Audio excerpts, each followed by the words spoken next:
that I'm aware of. All right, we're gonna start with the smallest class I think we've had all quarter.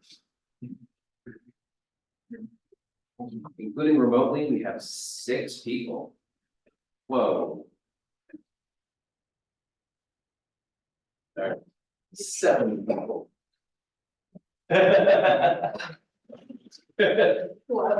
Tiny class. This is the best attendance we've had all quarter. So I got back to my office. It was a 2-minute change. All we had to do was this, now it works. So I was writing class, I just didn't want to go through the process of debugging something. And who knows how long it would take. So one small fix to heapify down, and I did a little bit more rigorous test. And we can see that it correctly heapifies.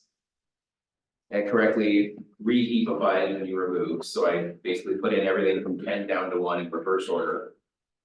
So that it had to do the most work with every insertion, so insertion works, that was the first legal heap, then I removed the root and it maintained the legal heap. And then I called heap sort and it sorted everything except for the removed value. So I buy that this works.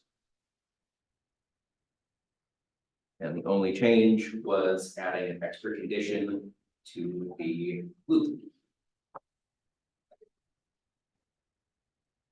Right.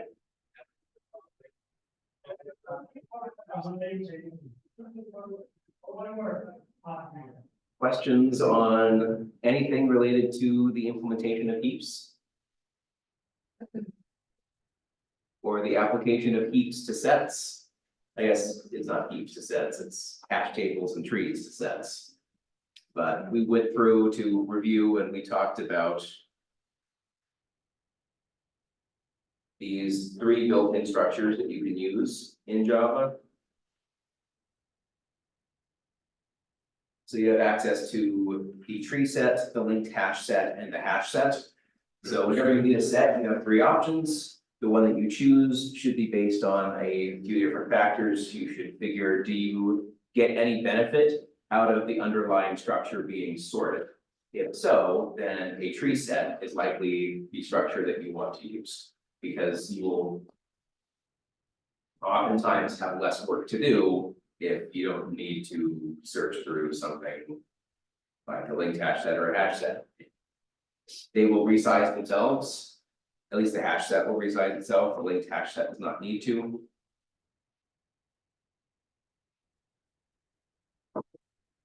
At least until your, I guess, if your linked list, your longest linked list gets really long, then you could decide to resize to a larger table to reduce the size of your longest linked list.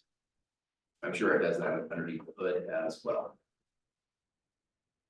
The other big application of these structures is to maps.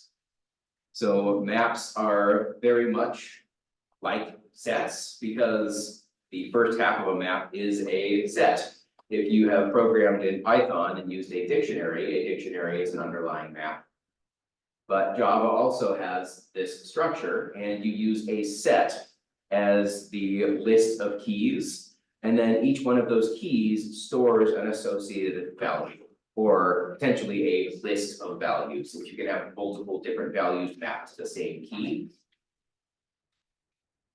So the way that I like to visualize a map is can either be kind of a horizontal structure or a vertical structure. I kind of tend to like to visualize it as a vertical structure. So you just have some kind of, this is either a hash set or a tree. Depending on whether this is a hash map, linked hash map, or a tree map, this would be kind of the visual for a hash map. So the idea is you're going to, you have an associated key that you store as a set. So when you go try to access that key, you go to the associated place. But what you're looking for is not the key, you're looking for the value. And the reason we call it a dictionary in Python is very similar to the concept of a dictionary, where when you look at the dictionary, you're going to look up the word, I don't know, what word would you go look up in the dictionary? That's a hard question. That's why I couldn't answer it off the top of my own head. Llama. Llama is always a go-to word in English for me. So somewhere there is the word llama hashed into a particular place, but what you care about is the definition of llama. That is some string object that is attached to that word. So what you want to return is not the word that you use to look it up, but you hash llama and then you go find the definition from it. So it's a map in that sense where you have a set storing the keys, and then for each key you have a value, a singular value, or a list of values. Now, llama might have more than one definition. If llama has more than one definition, you could have some kind of linked list structure here, where you could either return the list, or you could even say, now this is a searchable list of that particular key. So that's a linked hash map, is now instead of storing a singular value in this hash set, where you have, if there was a collision here, I'm searching for the definition for something that hashes to the same place as llama, maybe optometrist hashes to the same place as llama. Then you would do some kind of searching via the probing mechanism for that, trying to find the definition of optometrist that might be somewhere else. Then it's a linked hash map, then they would all be there. And what you return is not the key, you return the value that you're looking for. So key value pairs. We find this a lot in computer science as well. So just like, because this is a set,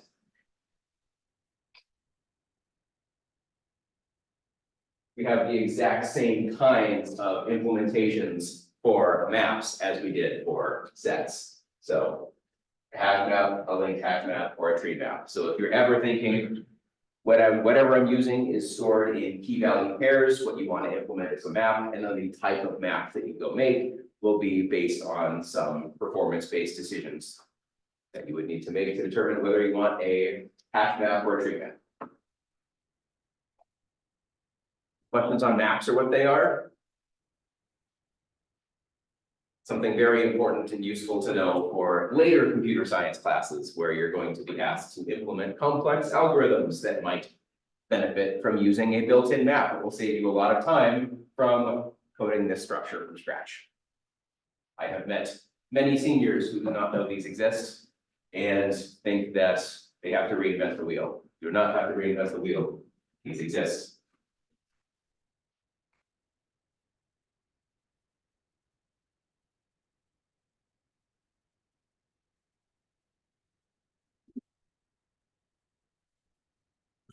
All right, so the last big topic we're going to be covering in this class is graphs. So I'm going to go grab that.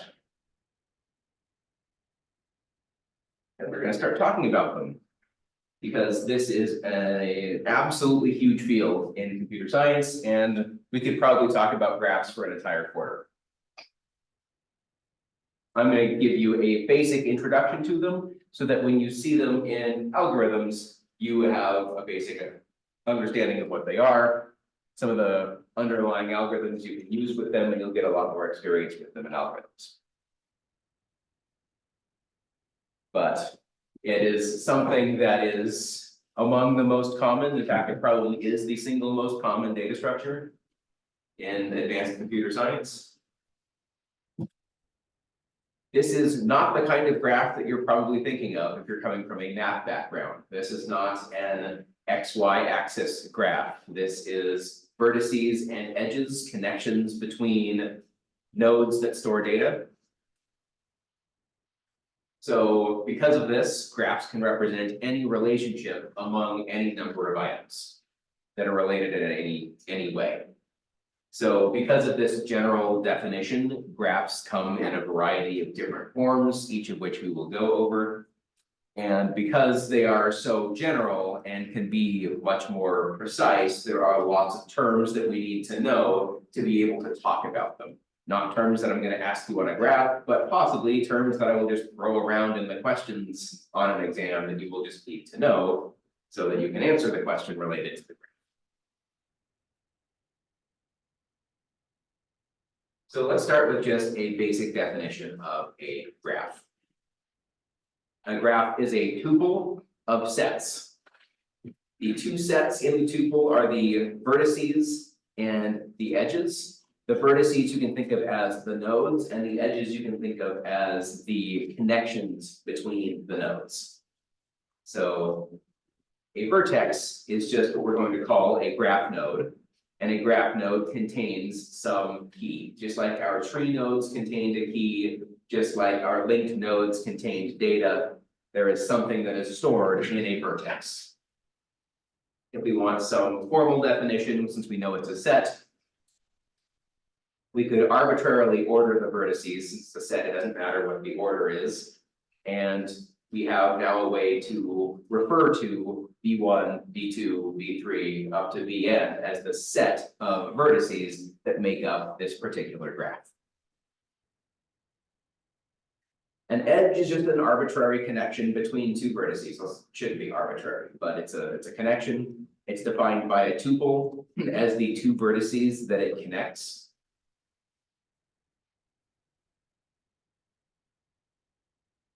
This tuple can either be directed or undirected if the edge is directed or undirected. And graphs usually don't have edges that are both. Some edges are directed and some edges are undirected. The graph will be made up of directed edges, or the graph will be made up of undirected edges. So an undirected graph is a graph made up of undirected edges that represent undirected connections. So my slightly outdated example here is that Sarah and Leah are friends on Facebook.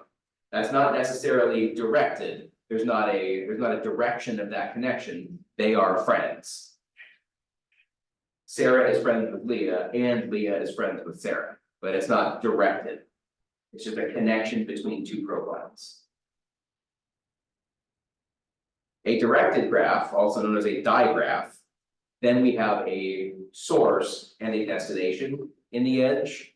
So if there's a flight from Spokane to Seattle, then it's directed where the from vertex is Spokane and the to vertex is Seattle. Directed graphs just result in a dead end. You can't move back to whatever you're trying to. Potentially, maybe there's a directed edge from one to the other and back, because we have a flight both from Spokane to Seattle and from Seattle to Spokane. But the flight that you're on right now has a source and a destination. So you can have self edges, we'll talk about those, where you have an edge from a vertex to itself. You can have from A to B and from B to A, but then those are separate edges, where each edge has a source and a destination. Note that not all pairs of vertices need to be connected. Some vertices will have connections and some vertices will not. There's no direct flight from Spokane to some arbitrary location. Calgary. I don't think there's a direct flight from Spokane to Calgary. If there's not, then those are two vertices that don't have an edge connecting them. But every pair of vertices has to have at least one edge. Not necessarily. So they're just an isolated versus Yep. having touching. Correct. So let's give some examples. And for each of these examples that I give me a definition of what are the vertices in that graph, what are the edges in that graph. Yeah. So web pages with links, you can just think of the actual page destination. Where is it? What is that URL? That's a vertex. And then a link would take you from one vertex to another vertex. Is that a directed or undirected edge? You can press like a back arrow. Yeah, but it puts it in cache. So you wouldn't be clicking on a link to do that. You'd be remembering, you'd be using some external cache mechanism to go back. So it's a directed edge, but yeah, if you press the back button, you could technically be following a link that is the back button, where you might have a directed edge back to where you came from, if you did that.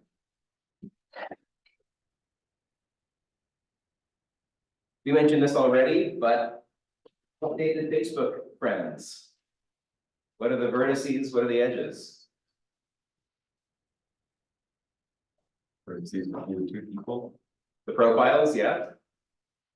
and this is under directly, that is. Yeah, edges are your list of friends. Each friend would connect you, the person, to your profile to someone else's profile. Has anyone heard of the Kevin Bacon game?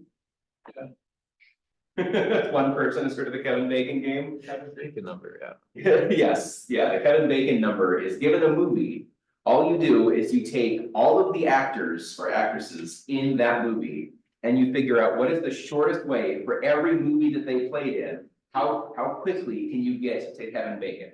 So if you take actor number 4, they were in a movie with some other actor who was in another movie with Kevin Bacon.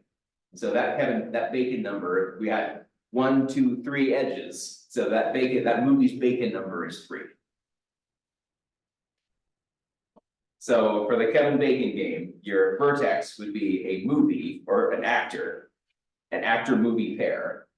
And then the edge would be all other movies, would connect movies for that particular actor. So actor, movie, to get to Kevin Bacon. Would that be considered, there's a site for that. There is a site for it. Yeah.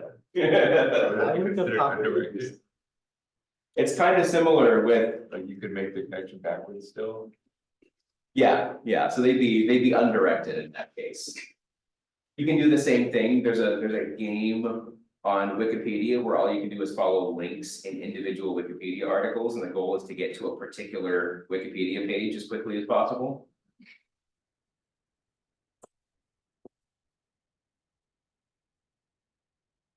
How about methods in a program that interact or call each other?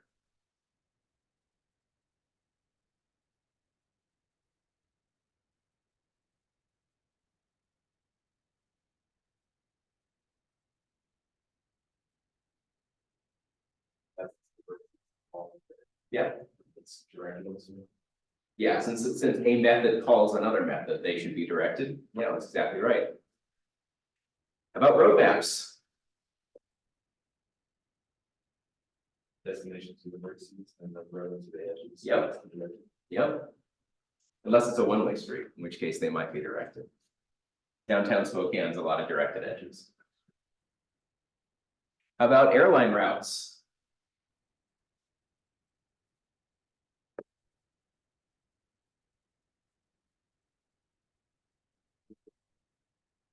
They're definitely directed. We have cities as the vertices, and we have flight paths as the edges. Or flights as the edges. Family trees.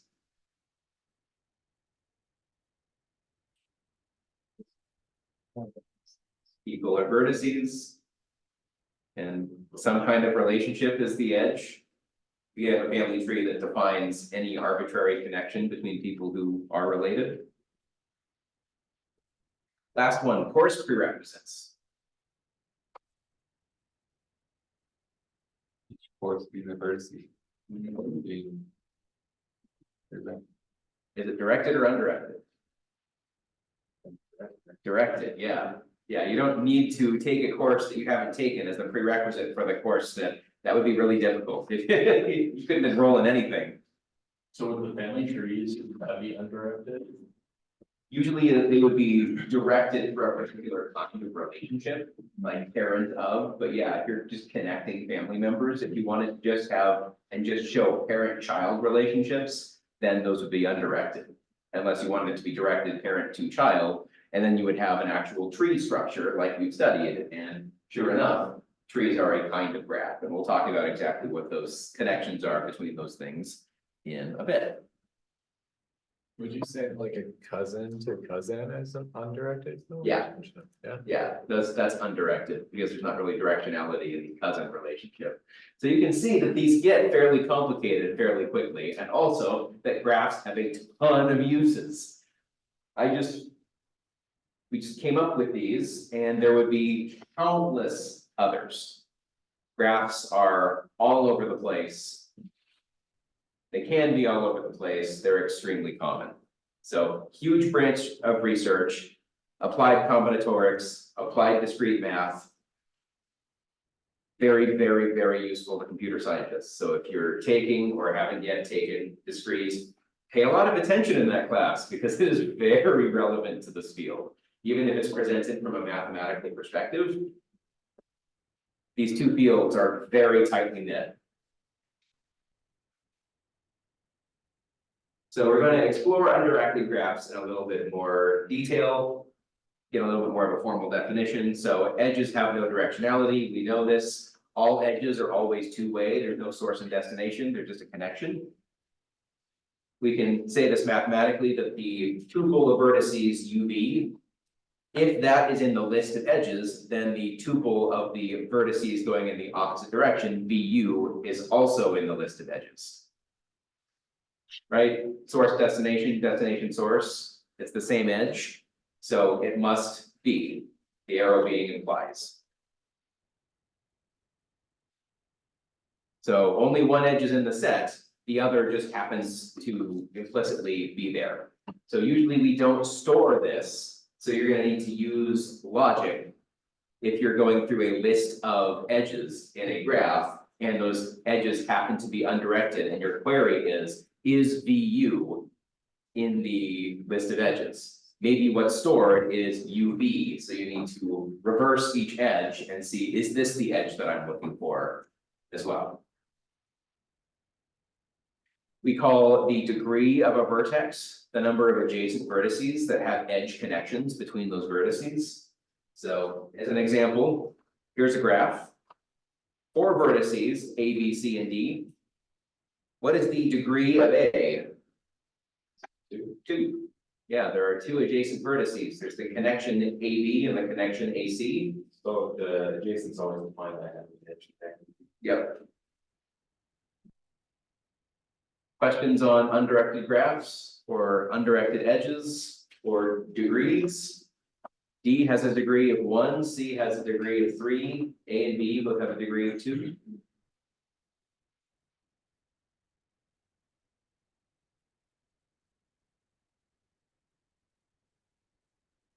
Let's talk directed graphs. So edges now have a direction. We no longer imply if the tuple UV is in the list of edges, then VU does not have to be in the list of edges. So again, U is now the source and V is the destination in this tuple. So we have a source destination, first vertex in the tuple is the source, second in the tuple is the destination.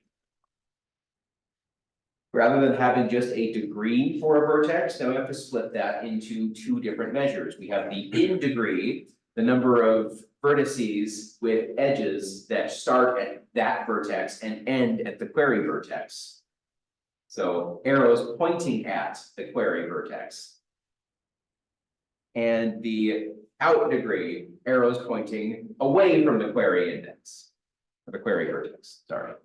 So here's a directed graph. What is the in degree of A? 1, there's 1 edge pointing at A, it goes from B to A. What is the out degree of A? 1. There's an edge from A to B. What is the in degree of C? 0. There's nothing pointing at C. What's the out degree of C? 2. 2 edges pointing out of C. Pretty straightforward definitions, but if you see these in practice, it might not be just evident from the name exactly what it's talking about.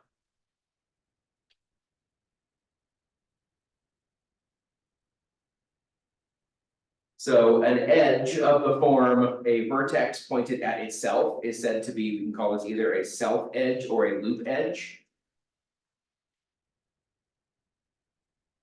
This is just a vertex with an edge outbound and inbound to the same place. We have a medical emergency on board a flight from Spokane to Seattle. It becomes a flight from Spokane to Spokane.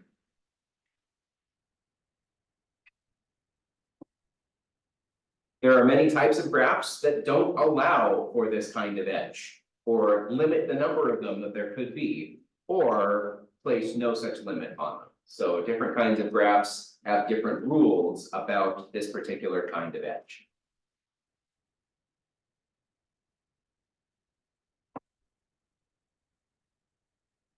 We can define a connected graph as one where every possible vertex in the entire graph can be reached from every other vertex.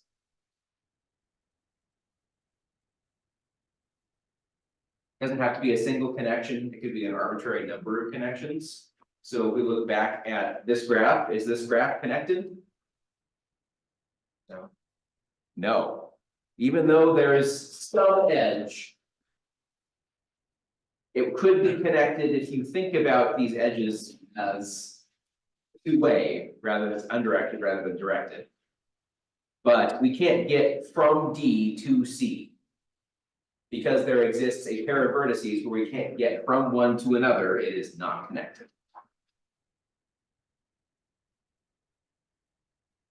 The size of V is the number of vertices.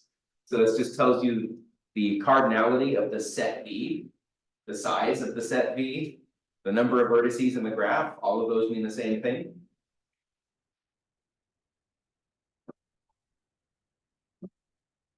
The cardinality of V is said to be the number of edges on the graph. This should be standard terminology if you take in discrete. If not, this shows up in discrete.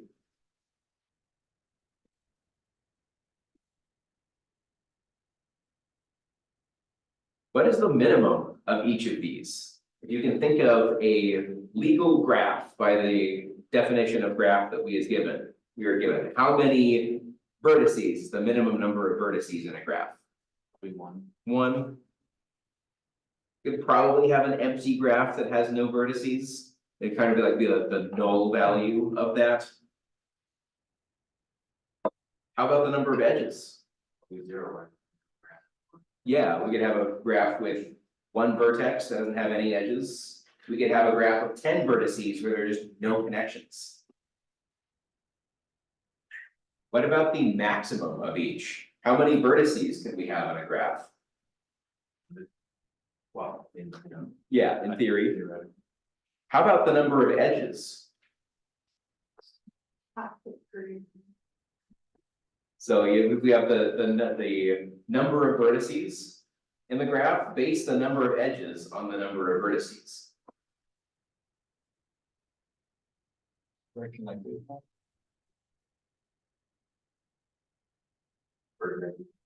For directed or undirected, yeah, we should probably talk about both. That's what you said, right? It's like half of the time. Yeah, so we would need every vertex to be connected to every other vertex. Let's say we have 10 vertices, how many edges is that? We have vertex 1 connected to 2, 3, 4, 5, 6, 7, 8, 9, 10. We have vertex 2 connected to 1, depending on whether that's undirected. If it's undirected, we already counted it. If it's directed, we haven't. 3, 4, 5, 6, 7, 8, 9, 10. Sounds like a vector. It is not a vector. Like, however many vertices you have, that's how many edges you can have. For each vertice. Let's draw out an example that's a little bit smaller than 10. Let's draw out one that is 5. So here we have vertex A, B, usually we use letters of the alphabet, C, D, and E. Let's start with undirected edges. What is the maximum number of undirected edges for?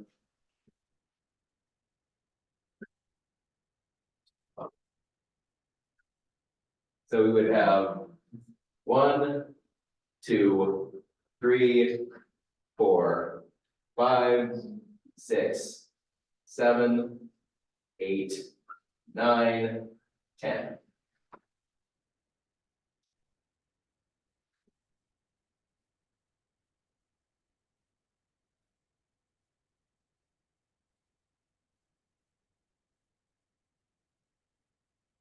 How do we get there? Let's add a 6th vertex. How many connections do we need in order to fully connect this? We need 5 more. So size of B equals 6, then the size of E is 15. So it's not quite times 2.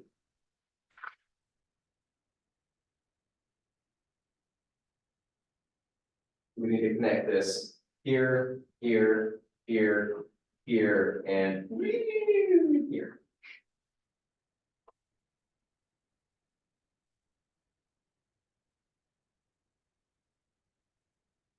What is that in general? What is it for 4?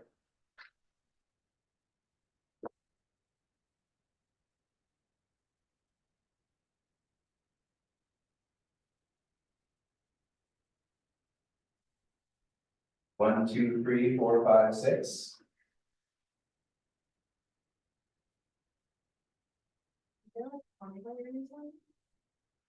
I'm just connecting 1, 2, 3, 4, 5, 6.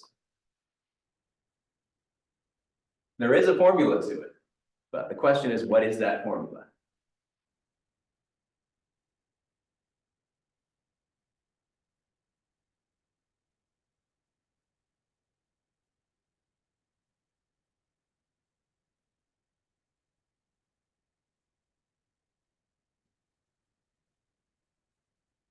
Well, is it adding the vertices and the edges from the last one?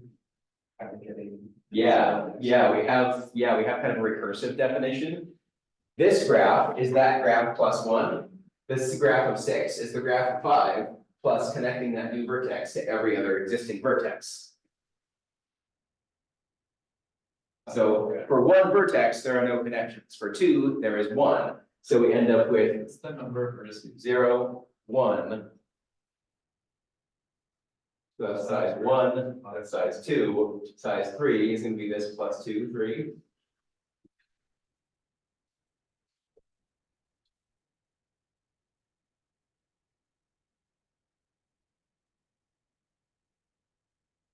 Yep, it's showing up again, people.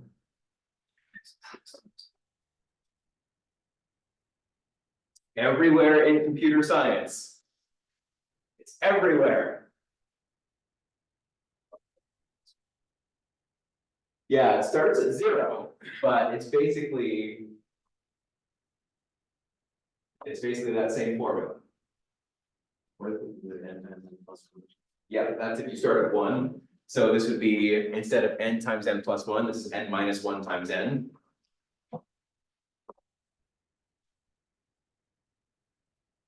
If you're directed, how does this change?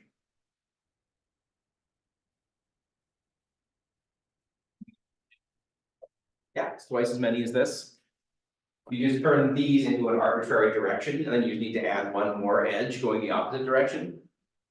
So for this one, let's just say that this points here, this points here, this points here, this points here, this points here, and this points here. Now we just need to add an extra edge pointing the opposite direction for each one of these edges. So we add this one, we add this one, we add this one, we add this one, we add this one, and we add this one. So for 4, we turn 6 into 12. Just twice as many. So it's worth just taking the time to think about how many is that? Now, what is the order of the maximum number of edges compared to the maximum number of vertices? What's the big O order? Like what was it? The big O order of the number of edges compared to the number of vertices. If we wanted to get this from that, what is the associated order of that relationship?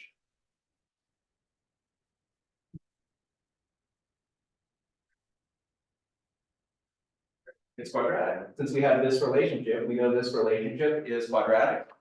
So yeah, the maximum number of edges is proportional to the square of the number of vertices.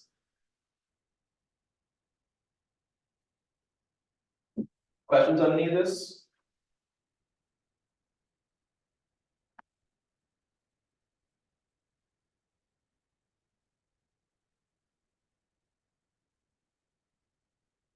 Sad to see my squiggly edge go. That was my favorite part.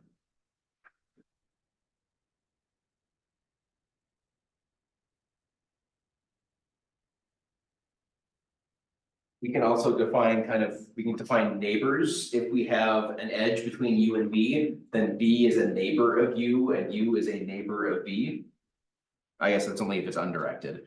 If UB is a directed edge, then B is a neighbor of U. So the directionality of that edge matters in digraphs. If UB is a directed edge, then U is not a neighbor of B unless there is the edge BU.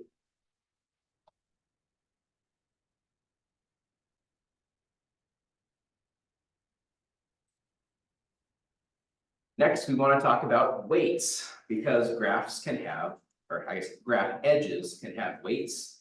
If a graph is weighted, each edge has some associated cost with that edge.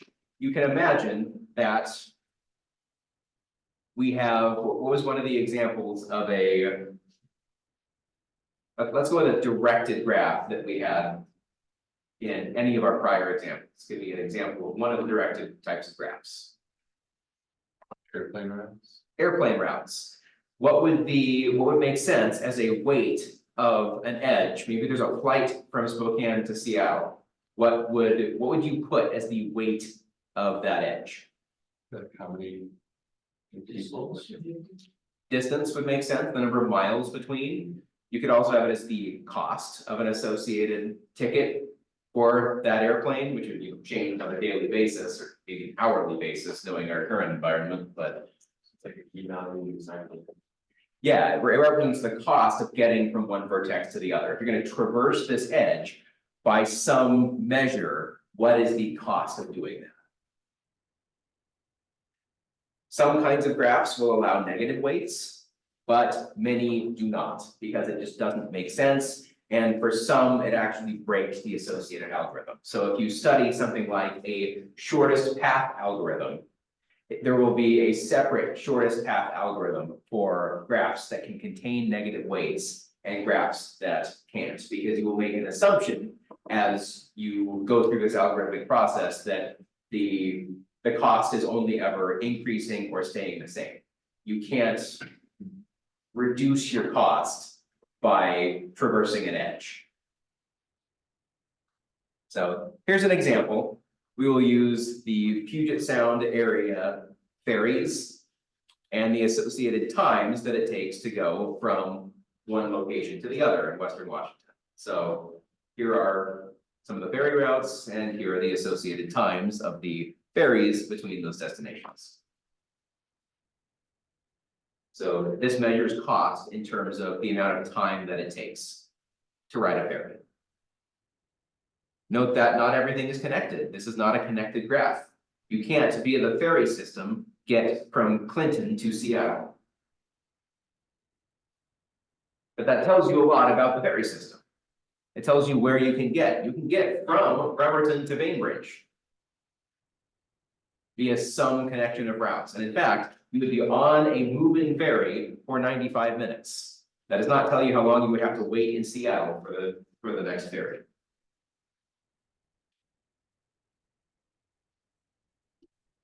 So a path is just a traversal of multiple edges to get from a source vertex to a destination vertex. But now we're not just looking at neighbors, we're looking possibly long distance across the graph. A path exists from some initial vertex to some destination vertex. If we can get from via a list of vertices where there's an edge for all connecting vertices. So an example of this path would have been on the prior slide from Bremerton to Bainbridge, because there exists a traversal of vertices such that there is an edge connecting each one of those lists of vertices. So we can get from Bremerton to Seattle and Seattle to Bainbridge. Therefore, we can get from Bremerton to Bainbridge. So that's all this is saying in slightly more mathy language. There's a list of vertices, Bremerton, Seattle, Bainbridge, such that for every pair of vertices that are adjacent in that list, there is an edge connecting those vertices. There was an edge from Bremerton to Seattle, there was an edge from Seattle to Bainbridge.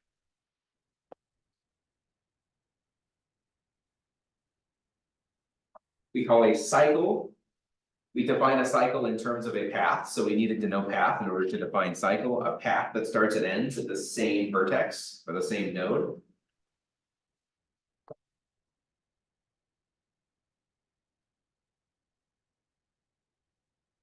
Where is this graph?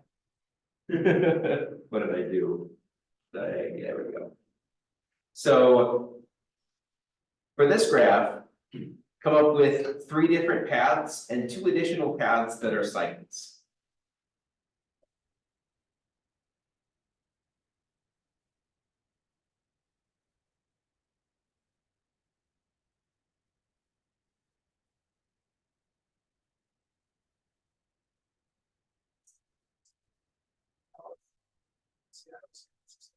Yeah, those would be different paths that have the same source and destination. It's like when you Seattle all the way from Indiana. Yeah. Seattle, Sure. or from Seattle to Dallas, all through San Francisco. Yeah. You could even do a cycle that is Seattle, San Francisco, Seattle. Doesn't have to be a long one, or it could be arbitrarily long. We go from Seattle to Chicago to Salt Lake to Dallas to San Francisco to Salt Lake to Seattle. That sounds like a very expensive vacation. So the path length is just the number of edges in the path. So if we do Seattle, Chicago, Dallas, Salt Lake, San Francisco, Seattle, the number of edges in that, 1, 2, 3, 4, 5. To get back to Seattle, I guess we didn't go back to Seattle, it's 4, if we're stopping in San Francisco. Seattle to Chicago is 1, Chicago to Salt Lake is 2, Salt Lake to Dallas is 3, Dallas to San Francisco is 4. So the path length is just the number of edges that you traverse. The path cost is for a weighted graph, is the sum of the costs of the edges of the traversal. So here's an example of the number of hours of each of these flights. So if we went from Seattle to Salt Lake to Chicago to Dallas to San Francisco back to Seattle, then the length of that is 5, and the cost is the sum of the edge weights, 2 plus 2 plus 2.5 plus 3 plus 2. You get 11.5. If we could just teleport as soon as we land onto one that's taking off, it would take 11.5 hours.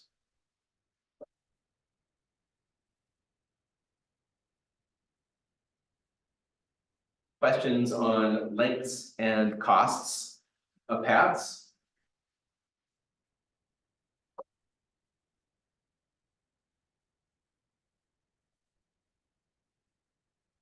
More definitions. A simple path is a kind of path that has no repeated vertices, except we make one exception to this if the first and last are the same. So you can start and end at the same place and still end up with a simple path, but there are no repeats of vertices within that path. Does that make sense? So you can't go from Seattle to Salt Lake, to Chicago, to Dallas, back to Salt Lake. Now it's no longer a simple path. It'll be repeated at Salt Lake.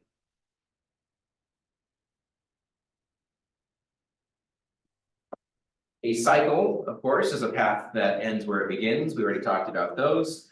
This tells us that we can define a new term, a simple cycle, that is a simple path and a cycle. So this is the special situation where the first is the same as the last, but we didn't repeat any vertices in between. So getting from Seattle to Seattle without visiting the same airport multiple times, except for Seattle.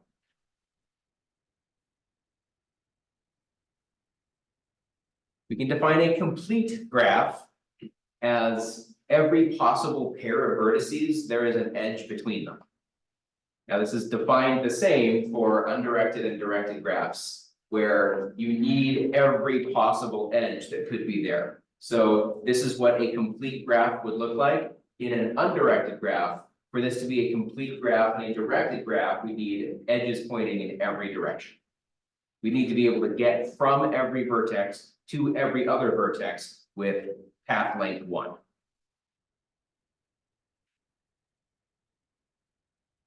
A graph is strongly connected. It's only defined for a directed graph whether there's a path from every vertex to every other vertex. Now it no longer has to be of length 1, but here's an example of a strongly connected graph. We can get from any vertex to any other vertex via some path. What was that happening? Is a directed graph. We're trying to flip up the term that I'm using so that we get used to calling them the same thing. But yeah, digraph is a directed graph. Just shorthand because we hate syllables. Get rected.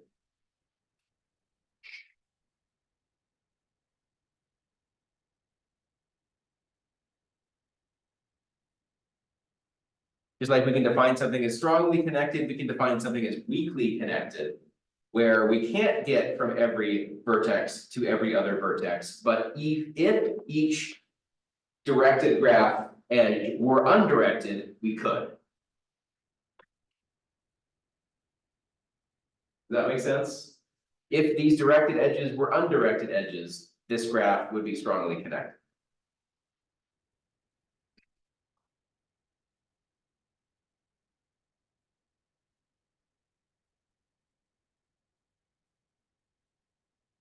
Kind of confused by it. So whether there's a path. Like, Yeah, just pretend that these directed edges are undirected. Now it's a strongly connected graph. Even if there's not something linking the back to the. Right. So if these were undirected edges, we could get from anywhere to anywhere.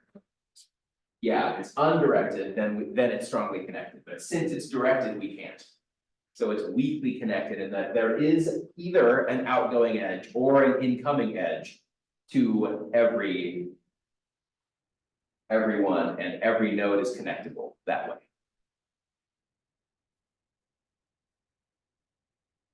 Questions on simple paths, cycles, or connectivity? Lots of definitions being thrown at you. Last thing we're gonna do, talk about trees as graphs, because trees are a subtype of graph. So a tree is defined to be a graph that is 3 things: undirected, acyclic, and connected. So the tree, even though the trees that we've seen have kind of had a parent-to-child relationship, that doesn't necessarily have to be the case. All trees are graphs, but not all graphs are trees. So here's an example of a graph. This graph can become a tree if we do one thing to it. What is that one thing we need to do? One thing of that root. Yeah, we need to root it. We need to tell which one of these nodes is the root. So the trees we've studied, of course, are rooted trees. This is a tree that is not a rooted tree because it is a graph that is undirected, acyclic, and connected. There are no cycles. All of the edges are undirected, and it's connected. There's no node that can't be reached from any other node. So we know there's a unique root. Edges are directed in a rooted tree, so we have that parent-child relationship. And then we can take a rooted tree and make a unique rooted tree by the fact that we've chosen a root. So here's an example of selecting A as the root of the tree in the prior slide. We can kind of shift the entire structure down where A is now the root, and anything that is connected to A outgoing becomes a directed edge, parent to child. Everything from those becomes parent to child. So do people see how the left is equivalent to the right?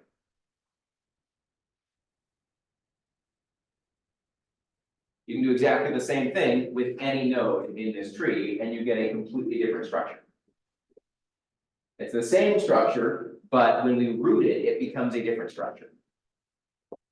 It has the same nodes with the same connections, but we might be reversing the directionality of those connections. All right, that's all we have time for.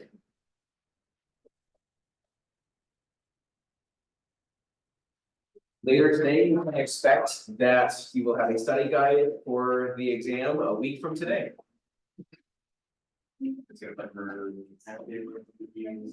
half day gluten freeze. whatever else we've covered since the last exam. Maybe we figure that out, like, it's a make a study guide. Oh, yeah, I. Have never even hold it.